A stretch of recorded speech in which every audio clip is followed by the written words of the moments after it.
The ice in my water glass had melted an hour ago, leaving behind a lukewarm puddle that tasted faintly of lemon and defeat.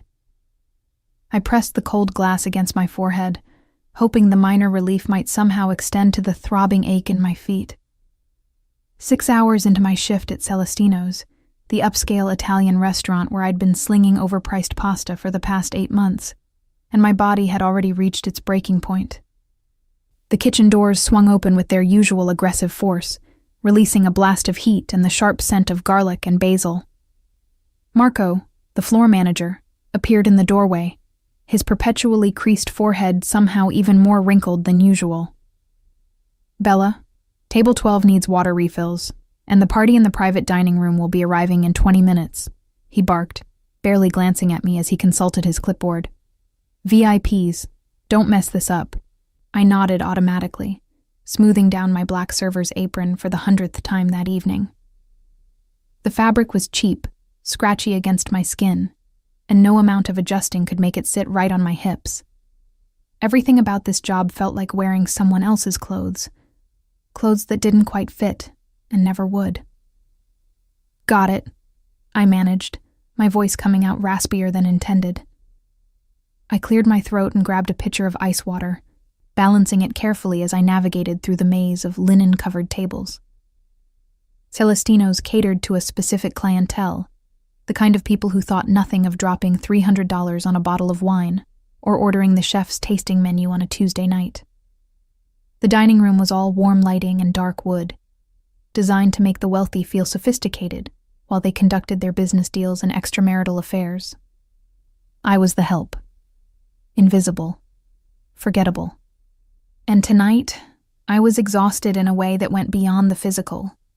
The kind of tired that lived in your bones and made you question every decision that had led you to this moment, serving people who wouldn't remember your face if they saw you on the street tomorrow.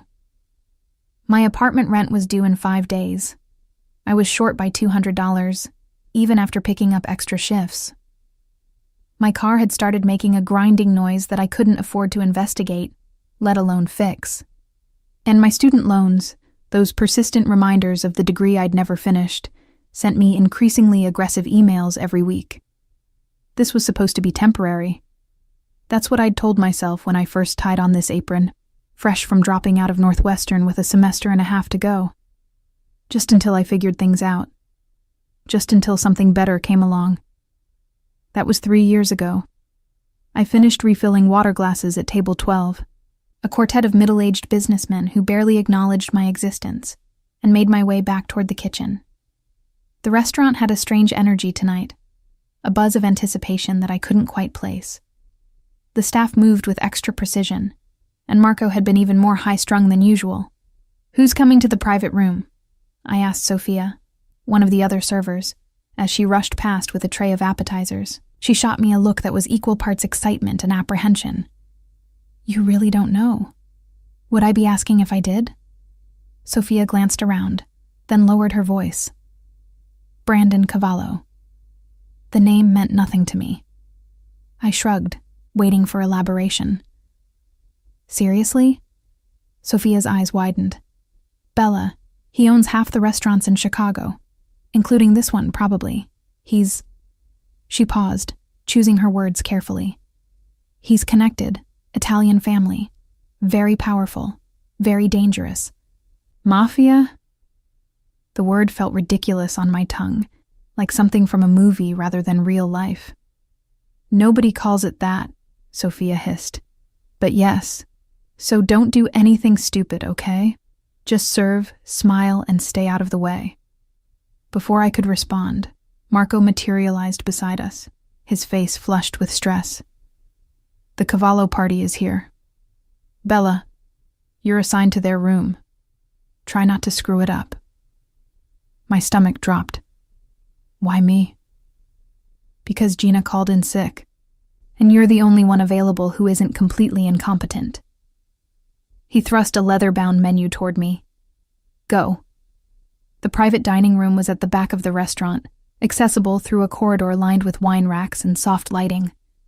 My heart hammered against my ribs as I approached the closed door, balancing the menus and trying to remember every detail of protocol for VIP service. I took a breath, plastered on my most professional smile, and pushed open the door. The room was smaller than I'd expected.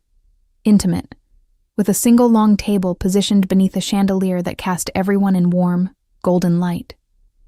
6 men occupied the space, all dressed in expensive suits that probably cost more than my entire wardrobe. The air was thick with cologne and cigarette smoke, despite the restaurant's no-smoking policy. And there, at the head of the table, sat a man who commanded attention without saying a word. Brandon Cavallo. Even from across the room, I could feel the weight of his presence. He was younger than I'd expected, maybe mid-30s, with dark hair swept back from a face that could have been carved from marble. Sharp jawline, high cheekbones, eyes that were almost black in the dim lighting, assessing me with the kind of intensity that made my skin prickle. He wore power like a second skin, comfortable and unquestioned.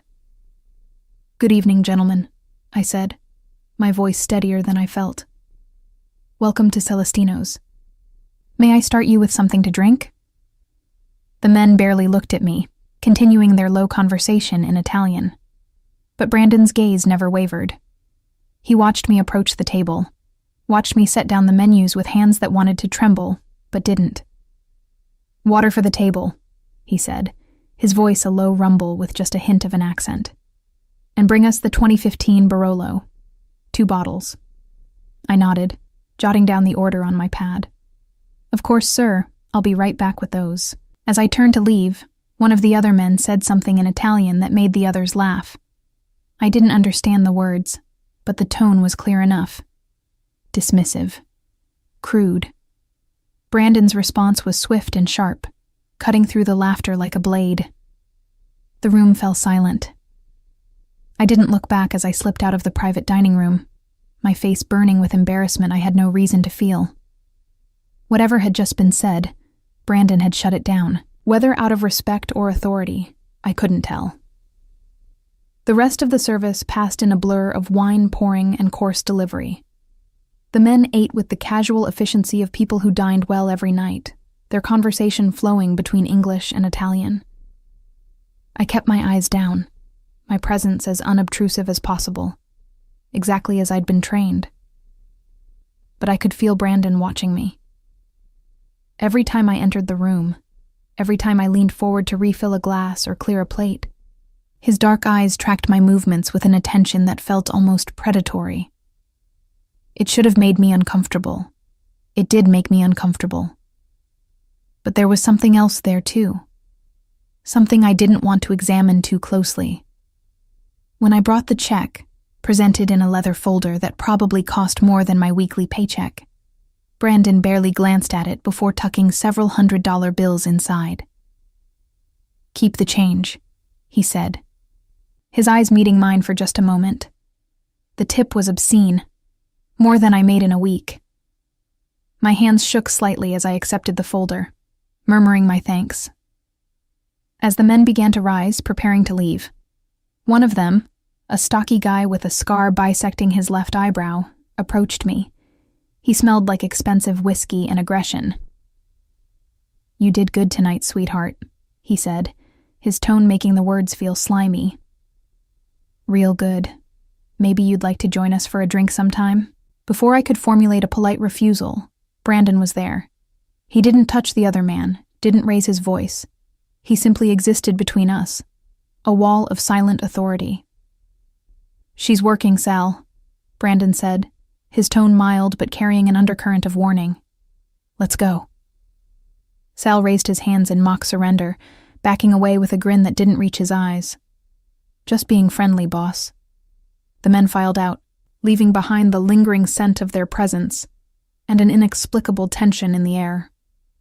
I stood frozen in the middle of the private dining room, the leather folder clutched in my hands, trying to understand what had just happened.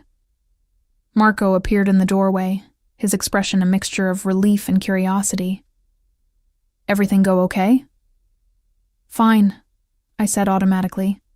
Everything was fine. But my hands were still shaking. My shift ended at midnight, the restaurant closing with its usual efficiency. I changed out of my server's uniform in the cramped staff bathroom, pulling on jeans and a worn Northwestern hoodie that had seen better days. The tip from Brandon's table was folded carefully in my pocket, a small fortune that could solve my immediate rent crisis. I should have felt relief. Instead, I felt unsettled, like something had shifted in a way I couldn't quite identify. The back alley behind Celestino's was poorly lit, as always.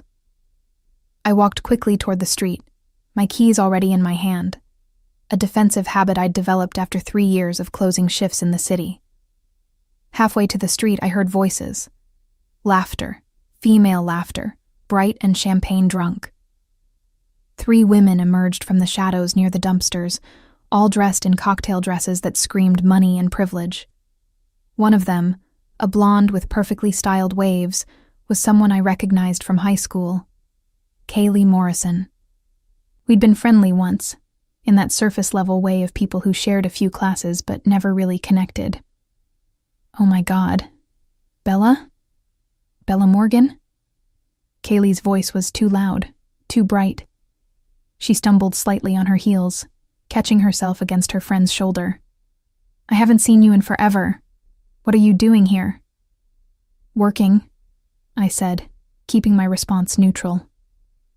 You? Private party upstairs, one of Kaylee's friends chimed in. A brunette with a designer bag that probably cost more than my car. Kaylee's fiancé rented out the whole floor.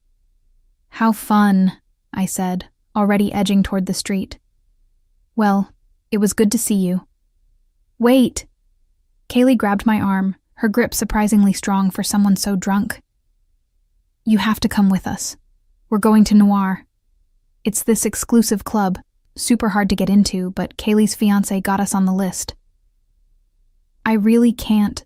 Please, Kaylee pouted. It'll be like old times. Remember when we used to talk about living in the city, going to all the fancy places? This is it, Bella. This is the dream. Looking at Kaylee, at her designer dress and her expensive friends, I realized we had very different definitions of the dream. But there was something in her eyes, a desperate kind of need that I recognized. She wanted to show off, to prove something, maybe to herself as much as to me. And I was so tired of saying no to everything, of going straight home to my empty apartment, of living a life that felt like it was on permanent pause. Okay, I heard myself say. 1 drink. Kaylee squealed, actually squealed, and looped her arm through mine. This is going to be amazing. You're going to love it. And there are going to be so many hot guys there. Maybe you'll finally meet someone. The brunette friend leaned in conspiratorially. We should play a game, like truth or dare, but at the club. Make it interesting. What are we, 16? The third woman, a redhead, laughed. But there was interest in her eyes, too.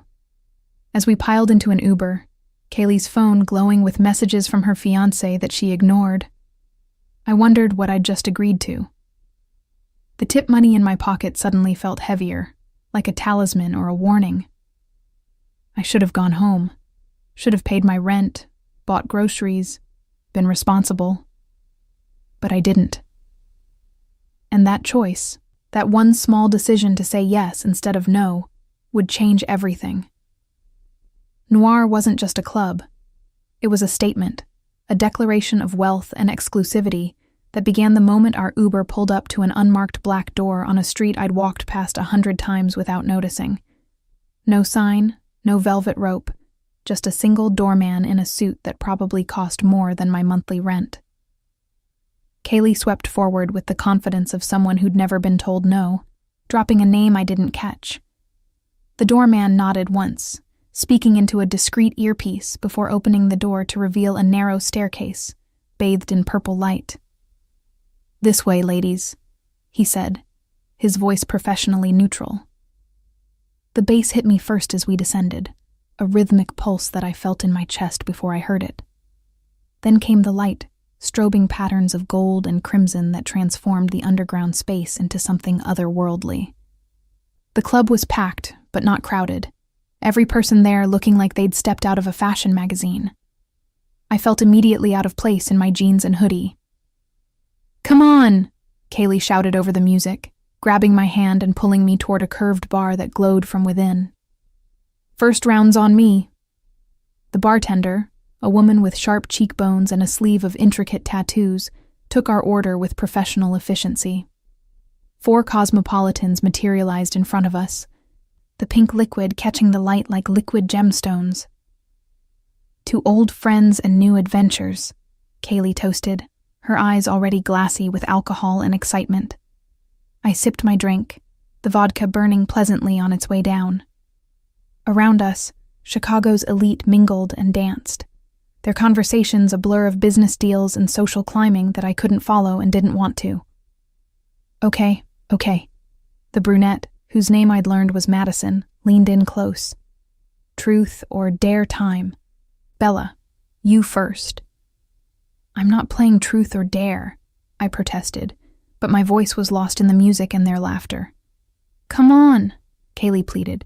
"Just one, for old time's sake." There was something in her expression, a calculation I didn't like but couldn't quite identify. Still, I was here. I'd already made the choice to step out of my normal life for one night. What harm could one silly game do?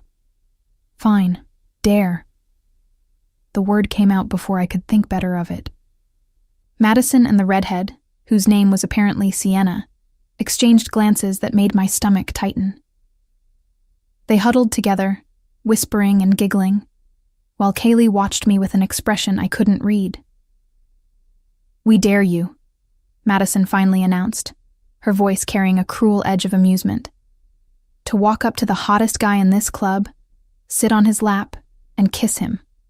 A real kiss. 10 seconds minimum."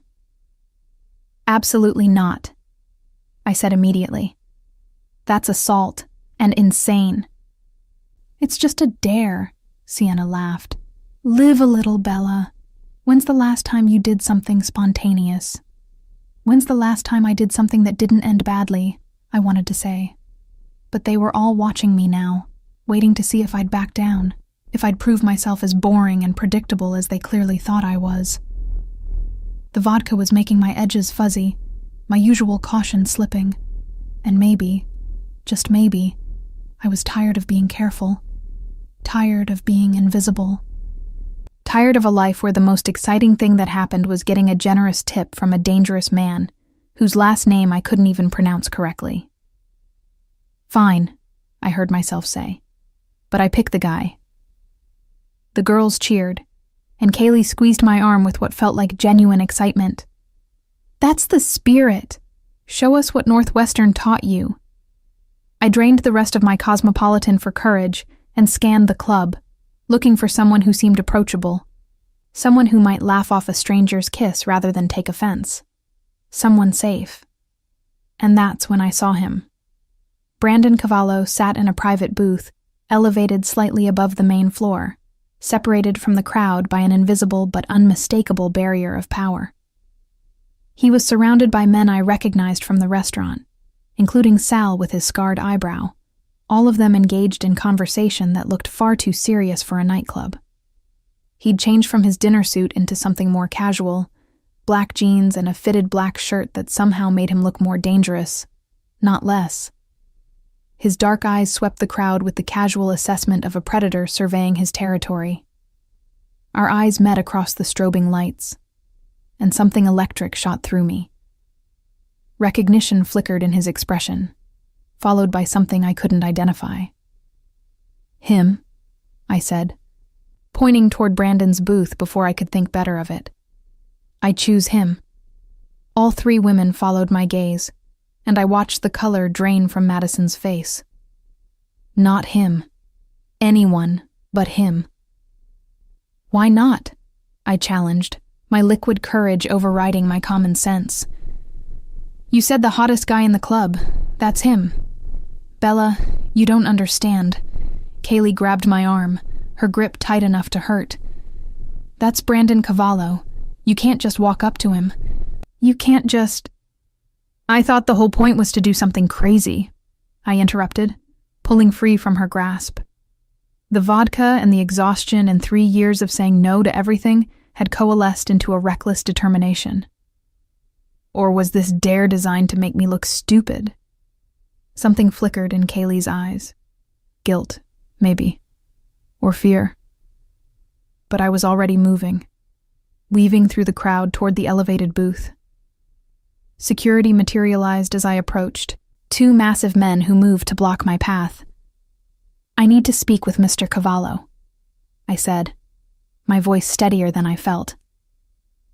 "He's not taking visitors," one of them replied, his expression carved from stone. Brandon must have noticed the commotion because he looked up, his dark eyes finding mine. For a moment, I thought he'd have me thrown out.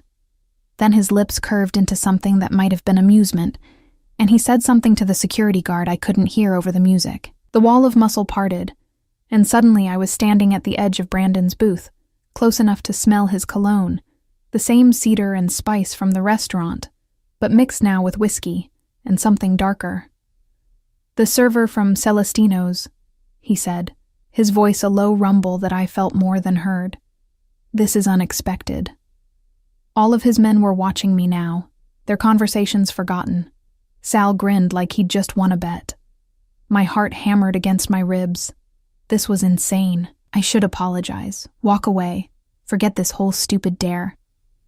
But Brandon's eyes held mine, and there was a challenge there, a question about what I would do next.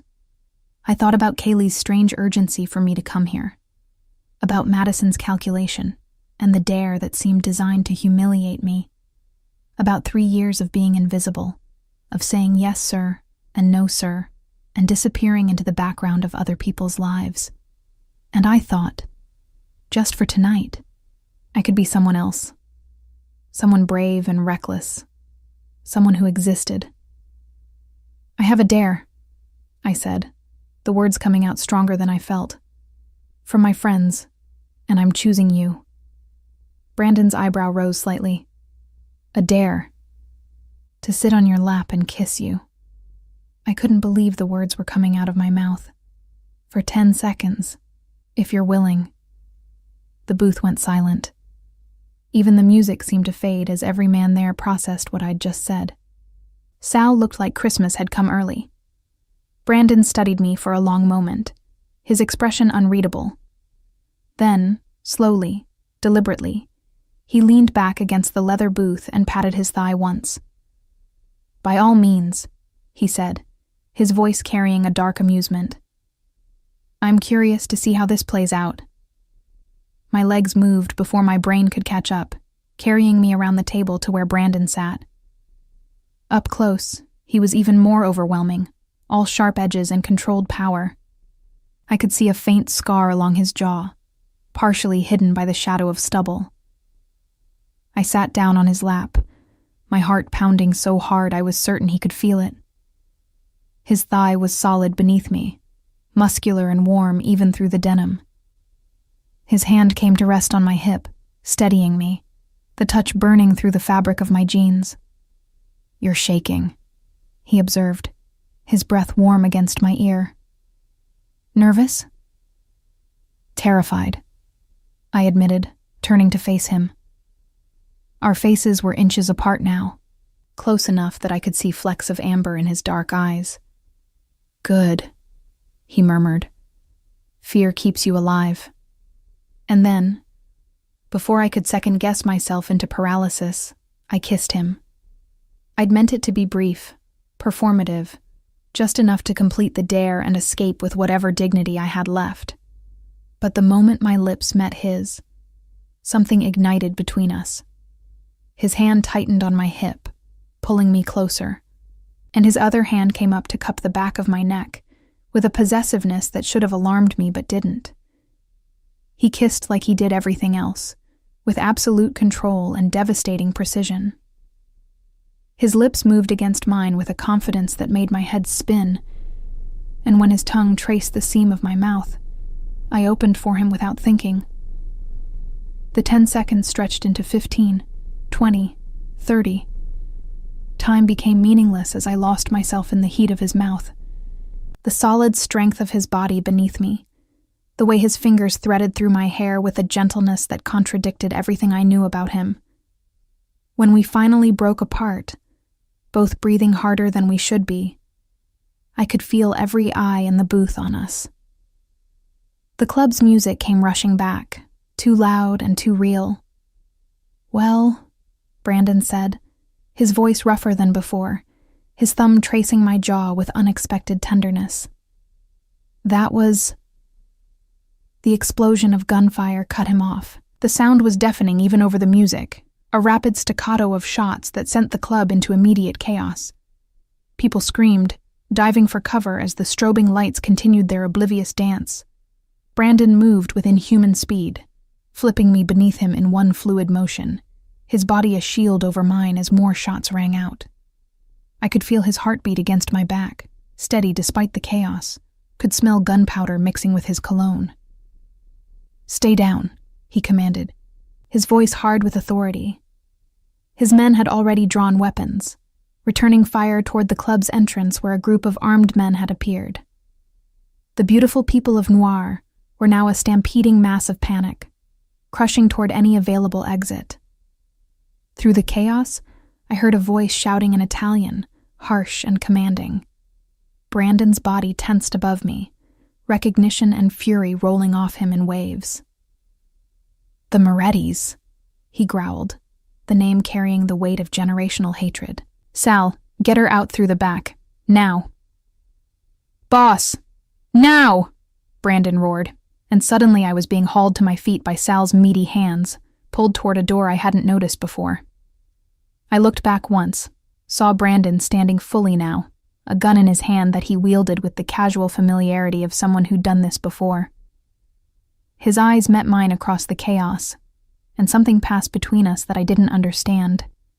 Then Sal was pushing me through the door and into a narrow corridor that smelled of garbage and rain. The alley behind Noir was a different world, all shadows and distant sirens and the acrid smell of dumpsters. Sal dragged me forward with one massive hand clamped around my upper arm, his grip just short of painful as he pulled me toward a black SUV idling at the alley's mouth. "Wait," I gasped, trying to pull free. "My friends, Kaylee and the others, they're still in there." "They're fine," Sal said shortly, yanking open the SUV's back door. "Get in." "I'm not getting in some random car with a stranger." Sal spun me around so fast my head spun, his scarred face inches from mine. "Listen to me, sweetheart. Those men who just shot up the club, they're not there for the cocktails. They're there for Brandon, and you just made yourself very interesting by sitting in his lap and kissing him in front of half of Chicago's underworld." His fingers tightened on my arm. "So you can get in this car willingly, or I can throw you in. But one way or another, you're coming with me." Fear crystallized in my chest, sharp and cold. "I'm nobody. I'm just a waitress who made a stupid mistake. That's not how this works." Sal's expression softened slightly, something almost like pity crossing his features. "You chose Brandon Cavallo, in front of witnesses. After what just happened, you're not safe on your own. So get in the goddamn car." The sirens were getting closer. Through the alley's opening, I could see flashing red and blue lights painting the street. Behind us, more gunfire echoed from inside the club, sporadic now, but no less terrifying. I got in the car. Sal slammed the door and ran around to the driver's side, peeling away from the alley before I'd even managed to buckle my seatbelt. The tires squealed on wet pavement as we merged into traffic, leaving Noir and its chaos behind. My hands were shaking, actually shaking, trembling so badly I had to press them against my thighs to make it stop. What had I done? What had I walked into? "Where are we going?" I managed, my voice coming out thin and high. "Somewhere safe," Sal replied, his eyes constantly checking the rearview mirror.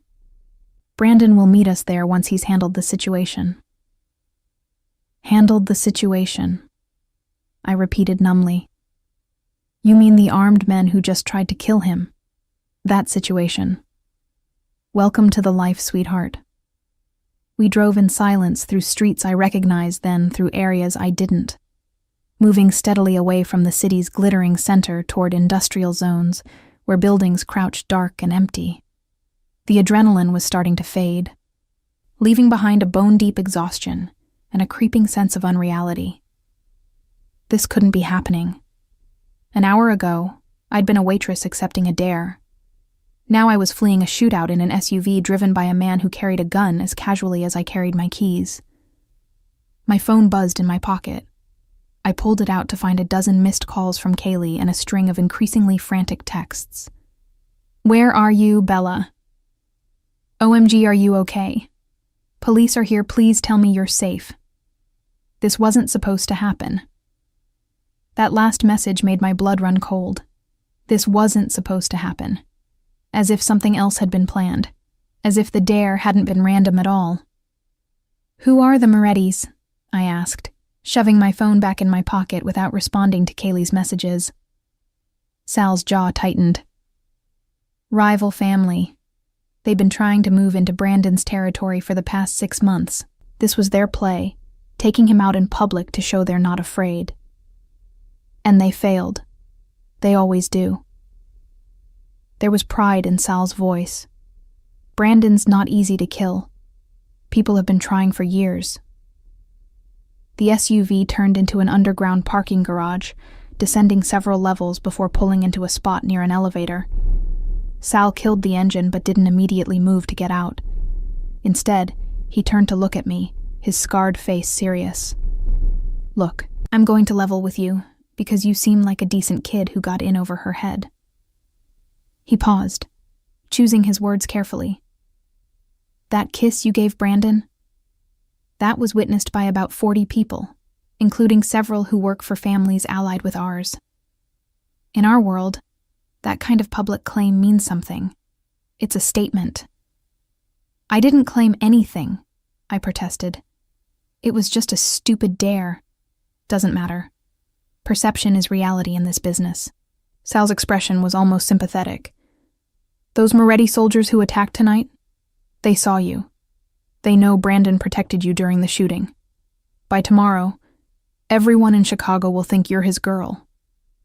The words landed like a physical blow. "But I'm not. I'm nobody to him. He doesn't even know my last name." "You're about to become very important to him," Sal said grimly. "Because the Morettis will absolutely try to use you to get to him. And Brandon won't let that happen. He protects what's his, even if what's his is a waitress who kissed him on a dare." Before I could process that terrifying information, Sal's phone rang. He answered in rapid Italian, his expression darkening as he listened. When he finally hung up, he looked at me with something like resignation. "Change of plans. We're not going to the safe house. Brandon wants you brought to his penthouse. He's on his way there now." "I want to go home," I said, hearing the desperation in my own voice. "Please, just take me back to my apartment. I won't say anything to anyone. I'll pretend tonight never happened." "You really think it's that simple?" Sal shook his head. "Your apartment is probably already being watched. The Morettis work fast. If you go back there alone, you're as good as dead." He wasn't trying to scare me. That's what made it worse. He was simply stating facts, as casually as if he were discussing the weather. The elevator ride to the penthouse was silent, except for the mechanical hum of ascent. We climbed so high my ears popped. When the doors finally opened, they revealed not a hallway, but a direct entry into an apartment that took up the entire top floor of the building. The space was sophisticated in a way that made Celestino's look cheap. Floor-to-ceiling windows offered a panoramic view of Chicago's skyline. The city spread out below like a carpet of lights. The furniture was all clean lines and expensive leather, everything arranged with careful precision. And standing at those windows, his back to us, was Brandon Cavallo. He'd changed again, now wearing only black slacks and a white shirt with the sleeves rolled up to reveal forearms corded with muscle. His shoulders were tense, his posture that of a man processing violence and planning retribution. "Leave us," he said, without turning around. Sal hesitated. "Boss, the protocols—" "I said leave us." Sal shot me one last unreadable look before disappearing back into the elevator. The doors closed with a soft chime, and then I was alone with Brandon Cavallo in his penthouse fortress above the city. For a long moment, neither of us spoke. He remained at the windows, and I stood frozen near the elevator, afraid to move further into his territory. "Are you hurt?" he finally asked, his voice low and controlled. "No. Your body blocked everything. Good." He turned then, and I saw that he had blood on his shirt. Not much, just a few dark spots that hadn't been there before. "We need to talk about what happens next." "I want to go home," I said, the same plea I'd given Sal. "This has nothing to do with me. I'm just a waitress who made a mistake. I won't tell anyone anything. I'll move to another city if that's what you want. Just please let me go." Brandon crossed the space between us in 3 long strides, stopping close enough that I had to tilt my head back to maintain eye contact. Up close, I could see the faint lines of stress around his eyes, the tension in his jaw. "It's too late for that," he said quietly. "The moment you kissed me, you became part of this world. The Morettis saw you. They know I protected you. By tomorrow morning, they'll know your name, your address, where you work, everyone you care about." His words confirmed my worst fears. "Then tell them I'm nothing to you. Tell them it was just a dare, that you'd never seen me before tonight. That won't matter." His hand came up to cup my jaw, the touch gentle despite the calluses on his palm. "They'll use you anyway, just to prove they can, just to hurt me. Why?" The question came out as barely more than a whisper. "Why would they care about some random girl you kissed one time?" Something dark and complex moved behind his eyes. "Because in front of 40 witnesses, including people who matter, I treated you like you belonged to me. I pulled you onto my lap. I kissed you back. I threw my body over yours to protect you from bullets." His thumb traced along my cheekbone. "That's not how I treat strangers, Bella. That's how I treat what's mine." The possessiveness in his voice should have terrified me. Instead, it sent a shiver down my spine that had nothing to do with fear. "You don't even know me," I protested weakly. "I know you're brave enough to approach a table full of made men on a dare. I know you kiss like you're drowning and I'm air. I know you taste like vodka and courage." His lips curved into something that wasn't quite a smile. "And I know that I'm going to keep you alive, whatever it takes. By keeping me prisoner, by keeping you protected." He released my jaw, stepping back to give me space. "You'll stay here until the Moretti situation is resolved. You'll have your own room, your own space, but you won't leave without security. You won't contact anyone from your previous life without clearance, and you won't do anything that might put you at further risk." "That's called kidnapping," I said flatly. "That's called survival." Brandon moved to a bar cart near the windows, pouring amber liquid into 2 glasses.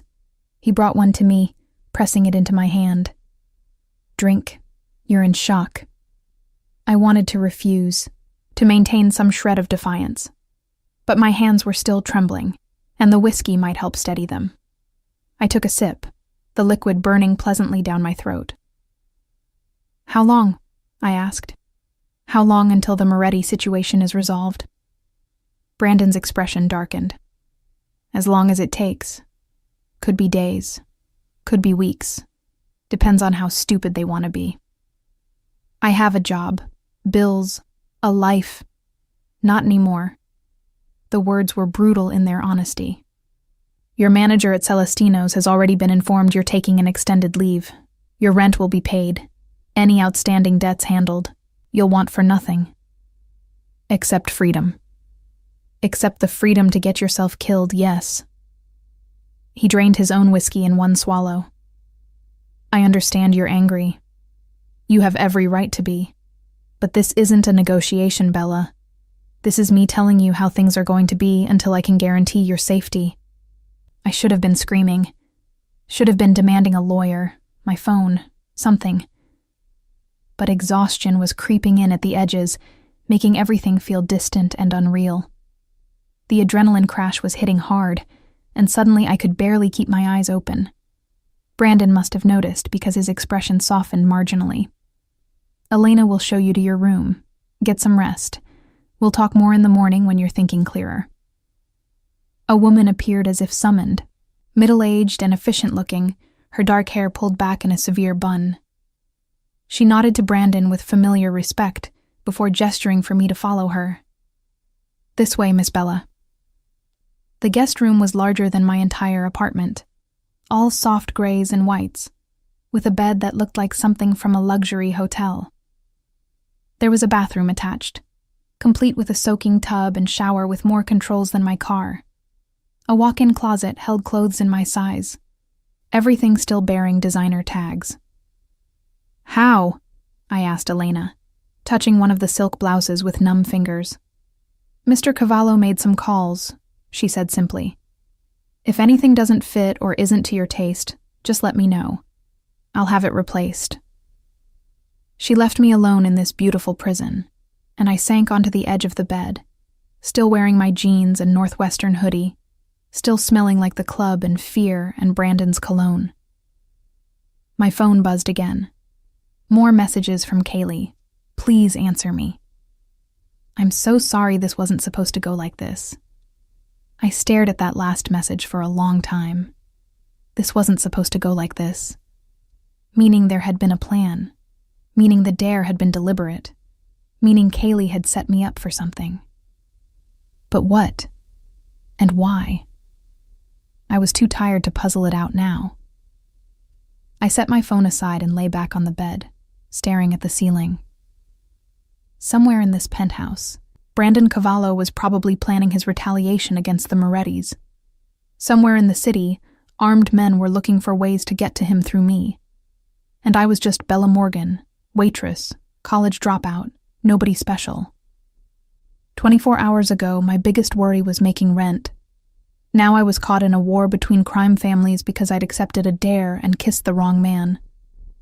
Or maybe a traitorous part of my mind whispered, exactly the right one. I woke to sunlight streaming through floor-to-ceiling windows and the disorienting realization that I'd fallen asleep in my clothes on top of a bed that probably cost more than my car. For a blissful moment, I thought last night had been a nightmare. Then I saw the designer clothes hanging in the open closet, felt the silk duvet beneath my fingers, and reality came crashing back. Brandon Cavallo, the dare, the shooting, the penthouse prison. My phone showed 6:47 a.m. and 32 missed messages. I scrolled through them with growing unease. Most were from Kaylee, each more frantic than the last.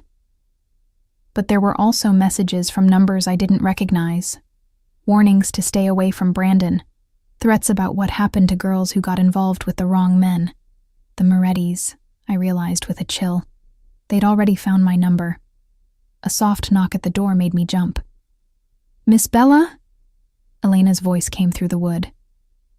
Mr. Cavallo asked me to let you know breakfast is ready when you are.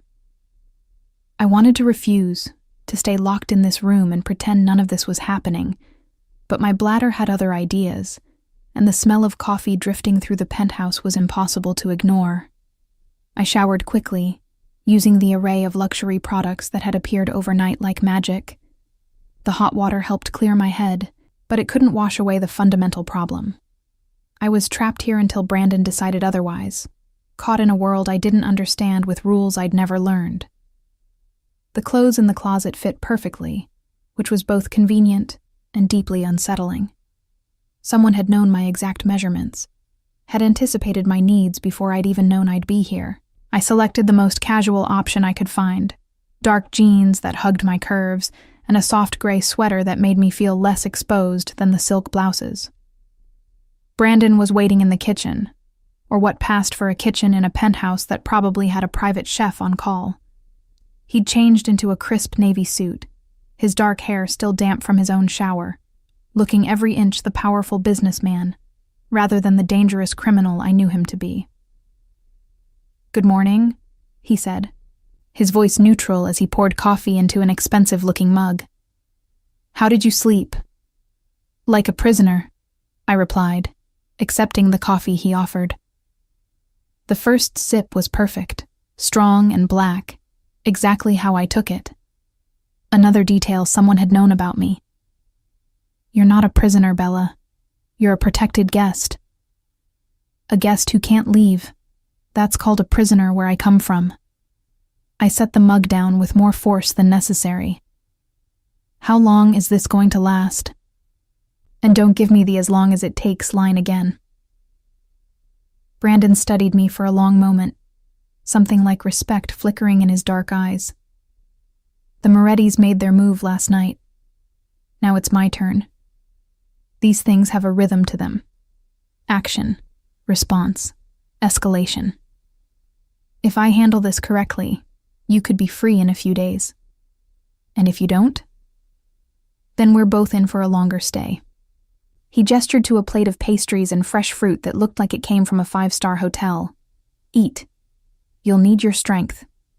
I wanted to refuse out of spite, but my stomach had other ideas. I hadn't eaten since my shift at Celestino's, and that felt like a lifetime ago. I selected a croissant and some strawberries, eating mechanically while Brandon watched me with that unnerving intensity. "I need to understand something," I said finally, licking a flake of pastry off my finger. "Last night you said that kiss made me yours, but you also said you barely know me. So which is it? Am I actually important to you, or am I just a complication you need to manage?" Brandon set his coffee down, giving the question the weight it deserved. "When I first saw you at Celestino's yesterday, I thought you were beautiful, tired, clearly working too hard, but beautiful. I noticed the way you moved through the restaurant like you were trying not to take up space, the way you flinched when Sal made that comment but didn't back down." He moved closer, and I forced myself not to retreat.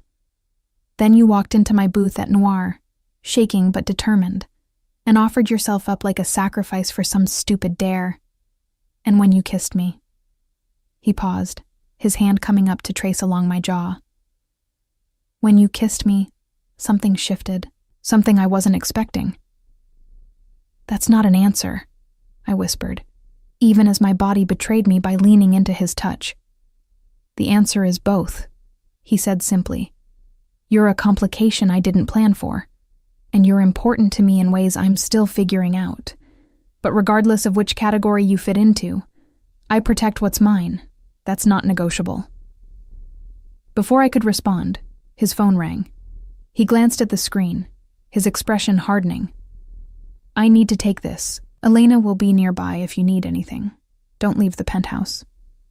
He disappeared into what I assumed was his office, leaving me alone in the kitchen with cold coffee and too many questions. I wandered through the penthouse, taking in the space with the attention I hadn't managed last night. Everything was expensive and carefully curated, but there was a coldness to it, like a stage set rather than a home. No photos, no personal touches, nothing that revealed the man who lived here. Except in one corner of the living room, I found a single shelf of worn books. Not the leather-bound decoration pieces that lined other walls, but actual books that had been read and reread, their spines cracked and pages dog-eared. I ran my fingers along them. Classic literature, philosophy, a surprising amount of poetry. "He reads those when he can't sleep." Elena's voice came from behind me. I turned to find her watching me with an expression I couldn't quite read. "Most people see the power and the danger. They don't see the man who reads Dante at 3 a.m. "You've worked for him long?" I asked. 15 years, since he was barely more than a boy." Elena's expression softened. "He's not what you think, Miss Bella. Not entirely. He's a criminal," I said bluntly. People tried to kill him last night. People he's presumably killed himself. Yes, Elena agreed simply. But he's also the man who paid for my daughter's cancer treatment when my insurance wouldn't cover it. The man who makes sure every family in his organization has health care and pension plans. The man who won't allow drugs or prostitution in any business he controls. She paused. He's complicated, but he's not a monster. Before I could process that information, Brandon's office door slammed open. He emerged looking grimmer than I'd seen him, his jaw tight with fury. "We have a problem," he said, his eyes finding mine across the penthouse. "How well do you know Kaylee Morrison?" The question felt like a trap. We went to high school together. We weren't close then, and we haven't talked in years until last night. "What about her fiancé, Marco Moretti?" The name hit me like a physical blow. Moretti. Kaylee was engaged to a Moretti. "I didn't know," I said quickly. She never mentioned his last name. Just said he was her fiancé, that he'd gotten us into noir. I stopped, understanding dawning with horrible clarity. It was a setup. The dare wasn't random. She wanted me to approach you. "Smart girl," Brandon said grimly. "My contacts confirmed it this morning. Marco Moretti paid Kaylee to reconnect with you, to get you into that club, and to dare you to approach me specifically. They wanted to plant someone in my life, someone innocent who'd be easy to manipulate or use against me." "But the shooting, you said the Morettis attacked you." "That wasn't part of their plan," Brandon cut in. "That was Giovanni Moretti, Marco's cousin, going rogue. He thought he could end this quickly by taking me out in public. Marco didn't authorize it, which is why the attack was so sloppy." He ran a hand through his hair, frustration evident. Now Marco's in damage control, trying to salvage his original plan while dealing with his cousin's mess. I sank onto the leather couch, my mind reeling. Kaylee had used me, had set me up like a pawn in a game I didn't even know was being played. So, what happens now? Brandon sat beside me, close enough that I could smell his cologne. "Now I use you the way they intended to use you, but in reverse." "What does that mean?" His dark eyes met mine, and I saw calculation there mixed with something almost like regret. "It means you're going to help me destroy the Moretti family from the inside out. And in return, I'm going to give you your freedom and enough money to never have to work another double shift at Celestino's." "I don't want to be involved in this," I protested. "I don't want any part of your war." "You're already involved," Brandon interrupted, his voice hard. "The moment Kaylee chose you for this setup, you became part of it. The only question is whether you're going to be a passive victim or an active participant." He pulled out his phone, showing me a series of text messages. They were from Kaylee, sent this morning. "Is she okay?" "Please tell me she's okay. Marco is furious about what happened. He wants to meet with her. I can fix this. Just let me talk to her." "She's trying to maintain contact," Brandon explained. "Trying to salvage their plan by playing the concerned friend. If we cut her off completely, Marco will know his operation is burned. But if you respond, if you keep the connection alive..." He let the sentence hang. "You want me to spy on them," I said slowly. "To pretend I don't know about the setup so I can feed you information." "I want you to help me end this before more people get hurt." Brandon's hand covered mine, his touch warm despite the coldness of the conversation. "The Morettis won't stop, Bella.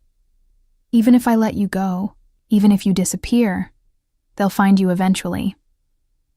The only way you're truly safe is if their family is dismantled completely. And if I refuse?" Something dangerous flashed in his eyes. "Then I keep you here until I can guarantee your safety through other means, which could take months, maybe years." He leaned closer, his voice dropping. "Or you could help me, and this could all be over in a week. Your choice." It wasn't really a choice, and we both knew it. But at least this way, I'd have some agency in my own fate. I'd be doing something rather than passively waiting to see what Brandon decided for me. What exactly would I have to do? I asked. Brandon's lips curved into something that might have been approval. First, you respond to Kaylee. Tell her you're safe, that you're staying with a friend while you figure things out. Be scared, but not too scared. Confused about what happened. Make her think you still trust her. And then we wait for Marco to make his next move. He'll want to meet with you, to assess the damage and see if his plan is salvageable. When he does, I'll be listening to every word. He pulled a small device from his pocket, no bigger than a button. This is a microphone, state-of-the-art, completely undetectable. You'll wear it whenever you meet with Kaylee or any of the Morettis. I stared at the tiny piece of technology, understanding the full weight of what he was asking. This is dangerous. If they find out I'm working with you, they won't, Brandon said with absolute certainty. I'll have people watching you every second. The moment anything feels wrong, we extract you. You'll never be truly alone with them. But I'll be bait. You're already bait, he countered. This way, you're bait with teeth. I looked at him, at his handsome, dangerous face, at the certainty in his dark eyes. He'd kill for me, I realized. Was probably planning to kill for me. The thought should have horrified me. Instead, it sent a thrill through me that I absolutely did not want to examine. If I do this, I said slowly, I have conditions. Brandon's eyebrow rose. I'm listening. First, you tell me everything. No more vague explanations about the business or the situation. I want to know exactly what I'm walking into. Agreed. Second, when this is over, I'm free to go. No strings attached. No lingering protection or surveillance. You let me walk away. Something flickered in his expression, but he nodded. If that's what you want. And third, I paused, gathering my courage. You teach me to protect myself. Basic self-defense, how to handle a gun, whatever I need to know to survive in your world. Because even if I walk away, I'll always know what I know now. I'll always be a potential target for someone. Brandon studied me for a long moment, and I saw respect dawn in his eyes. You're smarter than I gave you credit for. Yes to all 3 conditions. He extended his hand. Do we have a deal? I looked at his hand, at the offer of partnership that came with it. This was insane. I should be demanding to speak to a lawyer, to the police, to someone who existed in the normal world I'd inhabited just 24 hours ago. But that world was gone now, shattered the moment I'd sat on a mafia boss's lap on a dare. The only way forward was through. I shook his hand. We have a deal. Brandon's fingers closed around mine, and he pulled me closer, his other hand coming up to cup my face. I promise you, Bella, I'll keep you safe, whatever it takes. Then he kissed me, and it was nothing like the performative kiss from Noir. This was claiming, possessive and demanding in a way that made my knees weak. His tongue swept into my mouth, and I found myself pressing closer, my hands fisting in his expensive suit jacket. When we finally broke apart, both breathing hard, he rested his forehead against mine.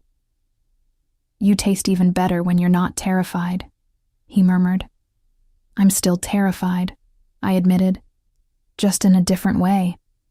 His laugh was low and dark. Good. Fear keeps you sharp. He pulled back, business mode sliding over him like a mask. Now, let's get started. We have a lot of work to do, and Marco Moretti won't wait forever. The next 3 days passed in a blur of preparation. Brandon kept his word, explaining the intricacies of Chicago's criminal landscape with the patience of a professor lecturing a particularly attentive student. I learned about territories and tribute, about the delicate web of alliances that kept the city's underworld in a constant state of Cold War. I learned which families could be trusted, and which would stab you in the back for nothing more than bragging rights. Most importantly, I learned about the Morettis. They were old money, Brandon explained, their family tree stretching back to Sicily and stained with generations of blood. Marco was the current head, young and ambitious, eager to expand his territory beyond the traditional boundaries his father had maintained. Giovanni, the cousin who'd orchestrated the attack at Noir, was the family's enforcer, beloved by the soldiers but considered too unstable for leadership. The split between Marco and Giovanni is our advantage, Brandon said, pointing to photos pinned on a board in his office. Giovanni's attack last night wasn't sanctioned. It embarrassed Marco in front of the other families. Now Marco has to choose between punishing his cousin, which makes him look weak to his own men, or supporting Giovanni's rogue action, which makes him look out of control. And you're going to exploit that division, I said, understanding the strategy. We're going to exploit it, Brandon corrected. You're the key to this, Bella. Marco invested time and resources into planting you in my life. He won't abandon that investment easily, especially now that Giovanni's created additional complications. I'd responded to Kaylee's messages that first morning, playing the part of a confused, frightened girl who just wanted to understand what had happened. Kaylee had been effusively apologetic, swearing she had no idea the club would be attacked, begging me to meet for coffee so she could explain everything. I'd agreed, of course. That was the plan. But Brandon didn't just prepare me intellectually. True to his word, he'd begun teaching me to protect myself. Each morning, after breakfast, we'd go to a gym he maintained in the building's basement. It was there that I discovered Brandon Cavallo was a patient, but demanding teacher. Again, he said for the 20th time, holding up padded mitts. Strike with your palm, not your fist. You'll break your hand punching like that. I hit the mitts harder, putting my whole body into it the way he'd shown me. The impact jarred up my arm, but satisfyingly so. Better, Brandon acknowledged. Now show me the eye strike we practiced yesterday. I demonstrated the movement, my fingers jabbing toward his eyes in a strike that would have blinded an attacker if executed with full force. Good. And if someone grabs you from behind? I went through the sequence without thinking. Stamp on the instep, elbow to the ribs, turn and strike to the throat. Excellent. Brandon lowered the mitts, a genuine smile crossing his face. You're a fast learner. I'm motivated, I replied, wiping sweat from my forehead. Nothing like armed men trying to kill you to make you take self-defense seriously. The smile faded. About that, I want to show you something. He led me to a section of the gym I hadn't noticed before, concealed behind a false wall. When he pressed a hidden panel, the wall slid aside to reveal a small arsenal. Handguns, rifles, and weapons I couldn't even name were displayed with military precision. Choose one, Brandon said. We'll start with handguns before moving to anything else. I selected the smallest pistol, its weight surprisingly heavy in my hand. Brandon moved behind me, his body bracketing mine as he adjusted my grip. Like this, he murmured, his breath warm against my ear. Both hands, firm but not tense. The gun is a tool, not a lifeline. It extends your will, but you control it, not the other way around. For the next hour, he taught me the basics: safety, stance, sight alignment, trigger control. We moved to a soundproofed range deeper in the basement, and he had me fire round after round into paper targets until the movements became automatic. You're not half bad, he said, examining my target. Most of my shots had clustered around center mass, with a few wild ones scattered at the edges. With more practice, you'd be dangerous. I thought I was already dangerous, I teased, surprising myself with the flirtation. Didn't you call me your secret weapon? Brandon's eyes darkened with something that had nothing to do with violence. You're dangerous in more ways than one, Bella Morgan. The air between us shifted, charged with the tension that had been building since that first kiss. He stepped closer, taking the gun from my hands and setting it carefully aside.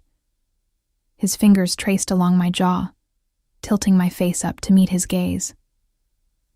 "You should know," he said quietly, "that when this is over, when you're free to walk away, I'm not sure I'll be able to let you go." My breath caught. That wasn't our deal. "I know." His thumb brushed across my lower lip. "But somewhere between teaching you to throw a punch and watching you learn to shoot, you stopped being just a complication I needed to manage. You became something more." "Brandon." He kissed me before I could finish the protest, and this time there was no audience, no performance, no ulterior motive. This was just him and me, and the undeniable chemistry that had been building between us. I kissed him back with an intensity that surprised us both, my hands fisting in his shirt as he backed me against the wall. His body pressed against mine, solid and warm, and I could feel his heartbeat racing almost as fast as my own. When we finally broke apart, both breathing hard, he rested his forehead against mine. "I need you to understand something. When I protect you, when I say you're mine, it's not just strategy. It's not just about beating the Morettis or maintaining appearances. It's real, Bella. This is real." I wanted to argue, to tell him he was confusing proximity with attraction, danger with desire. But the truth was that I felt it too. This pull between us that went beyond circumstances. I'd started to look forward to our training sessions, to the breakfast conversations where he'd tell me stories about his childhood in Sicily, to the late nights when we'd sit on his balcony and he'd point out constellations while explaining the mythology behind each one. He was dangerous, yes. A criminal, absolutely. But he was also brilliant and complicated, and surprisingly gentle when he thought no one was watching. And I was falling for him in a way that terrified me more than any threat from the Morettis. "This is complicated," I whispered. "Everything worth having is." Before I could respond, his phone buzzed. He glanced at it, his expression shifting back to business. "Kaylee just confirmed. Coffee tomorrow at 10 a.m. at that place in Lincoln Park she suggested." Reality came crashing back. Tomorrow I'd put our plan into action. Tomorrow, I'd sit across from a woman I'd once considered a friend and lie to her face while wearing a wire. "I'm ready," I said, trying to sound more confident than I felt. Brandon studied me for a long moment. "Sal and 2 others will be nearby. I'll be monitoring the conversation in real time. The moment anything feels wrong—" "I know," I interrupted. "You'll extract me. You've told me 12 times. I'll tell you 12 more if that's what it takes." His hand cupped my face, his touch gentle despite the hardness in his eyes. "You're important to me, Bella. More important than beating the Morettis. If it comes down to a choice between your safety and this plan, I choose you. Every time." The declaration should have felt overwhelming. Instead, it settled something in my chest. A warmth that had nothing to do with attraction and everything to do with trust. "I won't let you down," I promised. "That's not what I'm worried about." And the coffee shop Kaylee had chosen was deliberately public, a trendy place in Lincoln Park where young professionals lingered over overpriced lattes and artfully plated avocado toast. The kind of place where nobody would expect a confrontation, which made it perfect for what the Morettis likely had planned. I arrived 10 minutes early, wearing the wire Brandon had provided beneath a simple sweater. It was invisible, undetectable, but I was hyper-aware of its presence nonetheless. Sal sat 3 tables away, hidden behind a newspaper like something out of a bad spy movie. 2 other members of Brandon's crew had positions at opposite ends of the cafe. And somewhere, Brandon was listening to every word through an earpiece, ready to intervene if necessary. Kaylee arrived exactly on time, looking immaculate in expensive activewear that probably cost more than my weekly paycheck used to. She rushed to embrace me, and I forced myself not to stiffen at the contact. "Bella, thank God. she breathed, pulling back to examine my face. "I've been so worried. Are you okay? Where have you been staying?" "With a friend," I said, keeping my answer vague as Brandon had instructed. I didn't feel safe going back to my apartment after what happened. We settled into a corner table, and Kaylee ordered us both coffee with the casual authority of someone used to being served. When the barista left, she leaned in close, her expression appropriately concerned. "I'm so sorry about what happened at Noir," she said, and she almost sounded sincere. "I had no idea there would be violence. If I'd known—" "How could you have known?" I interrupted, watching her carefully. "It's not like you're psychic." Something flickered in her eyes. Guilt, maybe, or calculation. "I just feel responsible. I'm the one who convinced you to come out that night. I'm the one who suggested that stupid dare." "About that," I said, taking a sip of my coffee. "Why did you dare me to approach Brandon Cavallo specifically? Out of everyone in that club, why him?" Kaylee's pause was just a beat too long. "He was hot. You said to pick the hottest guy, and that was him. It wasn't that deep, Bella." She was lying.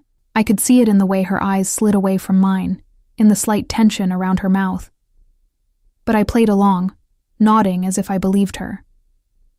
"Well, it certainly got complicated fast," I said with a self-deprecating laugh.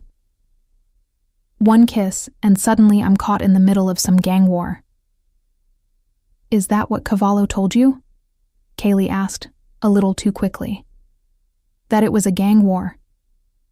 I frowned, as if confused by the question. "He didn't tell me anything. I've barely seen him since that night. His security people got me out of the club, made sure I was safe. And that was it. Why? Is there more I should know?" Kaylee relaxed slightly, buying my performance. No, Marco mentioned that Cavallo might try to use the situation to his advantage. You know, claim you need his protection when really he's just trying to manipulate you." "Marco," I repeated, as if just making the connection. "Your fiancé, the one you never mentioned by last name." Color rose in Kaylee's cheeks. "I wanted you to like him for him, not because of his family name. The Morettis are kind of a big deal in Chicago. So I'm learning." I leaned forward, playing the role of confused innocent perfectly. "Kaylee, what exactly is your fiancé's family business?" "Import-export," she said automatically, the lie smooth and practiced. "Shipping, mostly. They have contracts all over the world. And the shooting at Noir? Does that have something to do with their business?" "No," Kaylee said quickly. Too quickly. "That was completely unrelated. Just some random violence. You know how the city can be." I nodded as if accepting this obvious lie, taking another sip of my coffee. Through the wire, I knew Brandon was hearing every word, cataloging every deception. "Marco would like to meet you," Kaylee said, changing the subject with poorly disguised eagerness. "To apologize in person for what happened, and to make sure you're really okay." There it was, the real purpose of this meeting. "I don't know," I said hesitantly. "After everything that happened." "Please," Kaylee urged, reaching across the table to squeeze my hand. "It would mean so much to him, to both of us. And honestly, Bella, I think it might help you feel safer. Marco has a lot of influence in this city. If you're under his protection, nobody would dare mess with you. Nah, the irony would have been funny if it weren't so dangerous. She was trying to sell me on the very protection I already had, just from the opposing side." "I'll think about it," I said finally. "But Kaylee, I need you to be honest with me. Is there something going on that I should know about, between Marco's family and Brandon Cavallo?" Kaylee's mask slipped for just a moment, and I saw genuine fear in her eyes. "Stay away from Cavallo," she said urgently. "Whatever he's told you, Whatever he's offered you, stay away. He's dangerous, Bella. More dangerous than you can imagine. Is Marco dangerous too? I asked quietly. Marco is.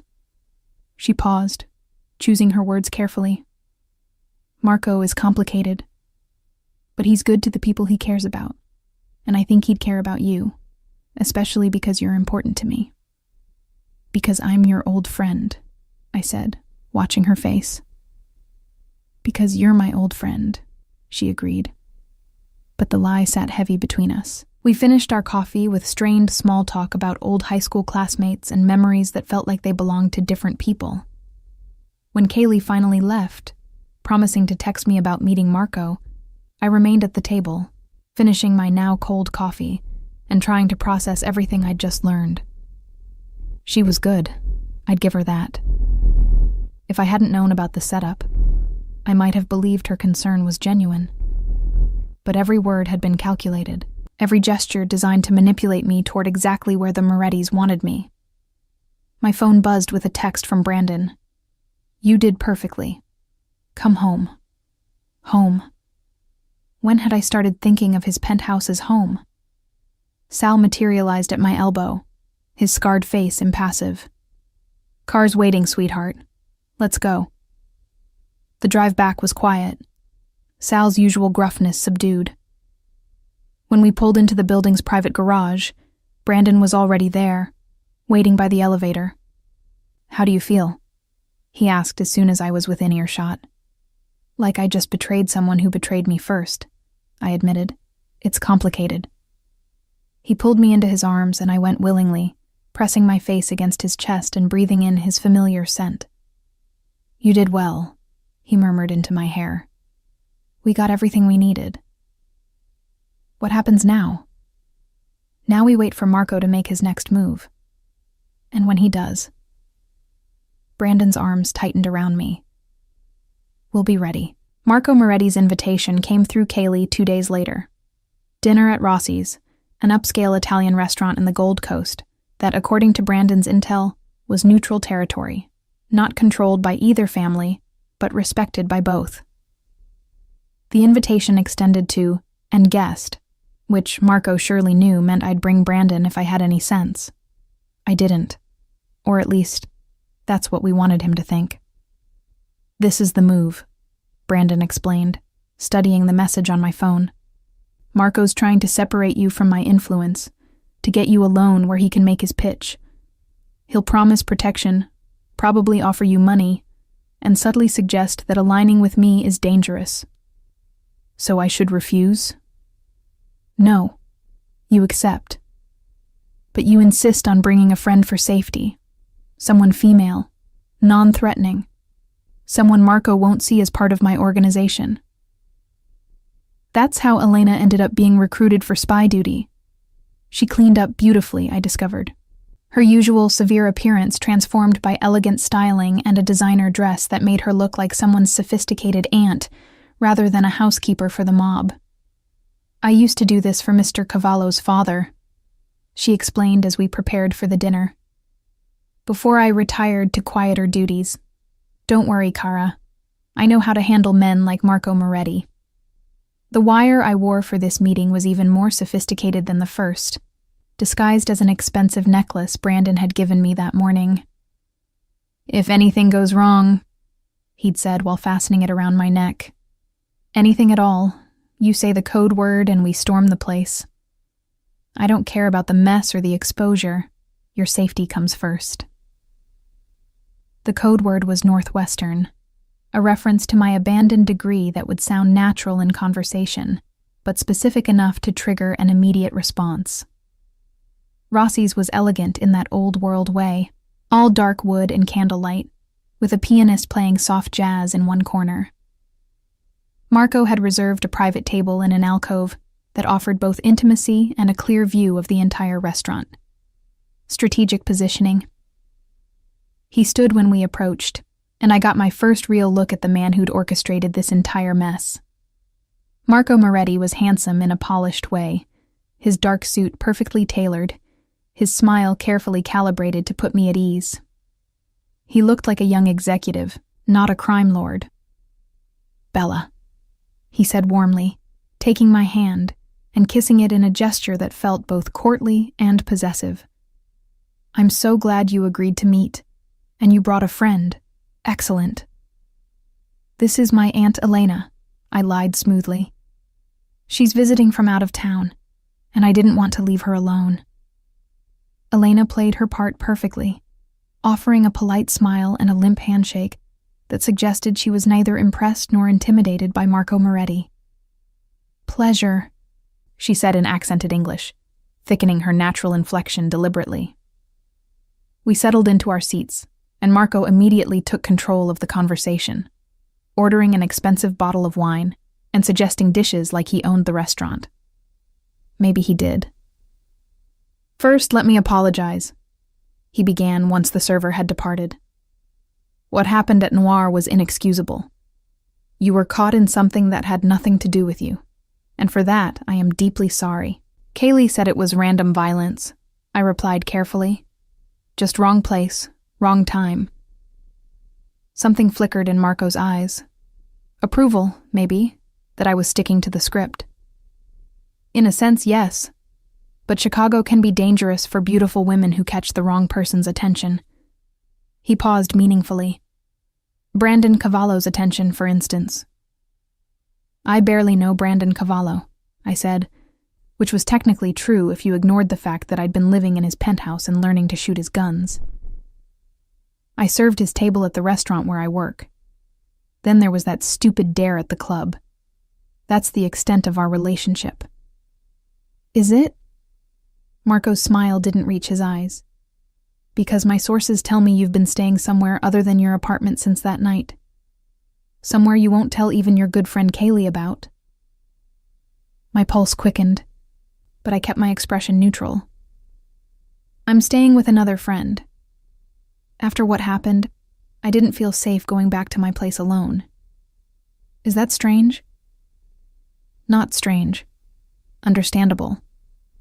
Marco leaned forward, his voice dropping to something more intimate. But Bella, I want you to understand something about Brandon Cavallo. He's not a good man. He's dangerous, violent, and he uses people. If he's offered you protection, it's only because he sees a way to use you against me. Against you? I let confusion color my voice. Why would he want to use me against you? Marco hesitated, clearly trying to decide how much to reveal. My family and his have. Complicated history. And when you kissed him in front of half of Chicago's connected people, you became a symbol of something. A claim. Whether you intended to or not, you made yourself important to him. I don't want to be important to him, I said, which was perhaps the most honest thing I'd said all evening. I don't want to be important to anyone in this world. I just want to go back to my normal life. And you can, Marco said eagerly. That's what I'm offering you, Bella. Protection, yes, but also freedom. I can make sure Cavallo loses interest, that he sees you as the non-issue you actually are. But I need something from you in return. Here it was, the real pitch. What do you need? Information. Nothing complicated. Nothing dangerous. Just, if Cavallo contacts you, if he tries to continue whatever relationship he thinks you have, I need you to tell me. What he says, what he asks about, where he goes. Marco's hand covered mine on the table. In return, I'll make sure you're protected. I'll pay off your student loans, get you a better job, maybe at one of my legitimate businesses. You'll never have to work another double shift at Celestino's. It was a good offer, tempting, even. If I'd been the person Marco thought I was, a civilian caught accidentally in their war, I might have taken it. How do you know about my student loans? I asked instead. Marco's smile was unapologetic. I make it my business to know things, Bella. Just like I know you're 3 months behind on rent. Like I know your car is making a noise that probably means transmission trouble you can't afford to fix. Like I know you're barely surviving, and I'm offering you a way out. Beside me, Elena stiffened almost imperceptibly. This was more aggressive than we'd anticipated, more revealing of how thoroughly the Morettis had investigated me. "That's a lot of information about someone you claim is unimportant," I said carefully. "You became important when Kaylee identified you as someone in Brandon's orbit, when she confirmed you were clean, desperate, and exactly the kind of person who could get close to him without raising suspicion." Marco's mask slipped slightly, showing the calculating criminal beneath. "Don't play dumb, Bella. We both know what this is. I'm offering you a business arrangement. Be my eyes and ears, and I'll take care of your problems." "And if I refuse?" His expression hardened. "Then you remain a civilian caught between two families at war. And civilians, unfortunately, tend to be collateral damage." It was a threat, thinly veiled but unmistakable. Across the restaurant, I saw Sal shift position slightly, his hand moving toward where I knew he kept his gun. Brandon's voice crackled through the hidden earpiece I wore. "Easy. Stay calm. We need him to keep talking." "That sounds like a threat, Marco," Elena said suddenly, her accented English disappearing to reveal perfect, unaccented words. "And threats against women under Brandon Cavallo's protection tend to be very bad for one's health." Marco's head snapped toward Elena, seeing her properly for the first time. Recognition dawned, followed by fury. "You're not her aunt. You work for Cavallo." "I've worked for the Cavallo family for 15 years, Elena confirmed calmly. "Long enough to recognize a clumsy setup when I see one. Did you really think Brandon wouldn't know about your little plan? That he wouldn't protect Bella the moment she became important to him?" "This was a setup," Marco breathed, his face flushing with anger. "You've been wearing a wire this whole time." "Actually, it's a necklace," I corrected, touching the diamond pendant at my throat. "The wire is just a bonus feature." Marco stood abruptly, his chair scraping against the floor. Around us, I sensed movement, his security detail recognizing the shift in situation, preparing for violence. "You made a mistake," Marco said, his voice tight with barely controlled rage. "Brandon Cavallo might think he's untouchable, but he's not. Neither are you. Marco." The new voice came from behind us, deep and commanding, and absolutely certain of its authority. Brandon stepped into view, flanked by Sal, and 4 other men I recognized from his security team. "I think we're past the point of threats, don't you?" The restaurant had gone silent, other diners sensing the danger even if they didn't understand its source. The pianist had stopped playing, his hands frozen above the keys. Marco's security team was outnumbered and outgunned, and everyone knew it. But Marco's pride wouldn't let him back down completely. "This is neutral territory, Cavallo. You can't touch me here." "You're right. I can't." Brandon moved to stand beside my chair, his hand coming to rest possessively on my shoulder. "But I can make sure everyone in Chicago knows exactly what you did. How you used your fiancée to set up an innocent woman. How you threatened her when she refused to spy for you. How you showed such disrespect to the concept of neutral territory by treating it as your personal recruiting ground." "They won't care," Marco spit. "She's nobody." "She's mine," Brandon corrected, his voice dropping to something dangerous. "And everyone will care about that." Brandon pulled out his phone, tapping the screen once. Immediately, the restaurant's sound system crackled to life, and our entire conversation with Marco began playing through the speakers. His threats, his manipulation, his confession about the setup. Every word, broadcast for everyone to hear. Marco's face went white. "You can't—" "I already did. This recording has been sent to every family head in Chicago. By morning, everyone will know how the Morettis operate. How you put civilians in danger. How you violated the sanctity of neutral territory." Brandon's smile was cold and sharp. "You wanted to use Bella to destroy me, Marco. Instead, you've destroyed yourself." The other restaurant patrons were recording now, phones out and capturing everything. In the age of social media, Marco's downfall was going viral in real time. "You'll pay for this," Marco said, but the threat was empty, the power already drained from his voice. No. You will. You and your whole family. Brandon's hand tightened on my shoulder. Because you made the mistake of threatening what's mine, and I protect what's mine with everything I have. Brandon guided me toward the exit, his security forming a protective cordon around us. Elena walked beside me, her brief return to active duty apparently successful. We need to leave, Sal muttered. Giovanni Moretti is on his way with reinforcements.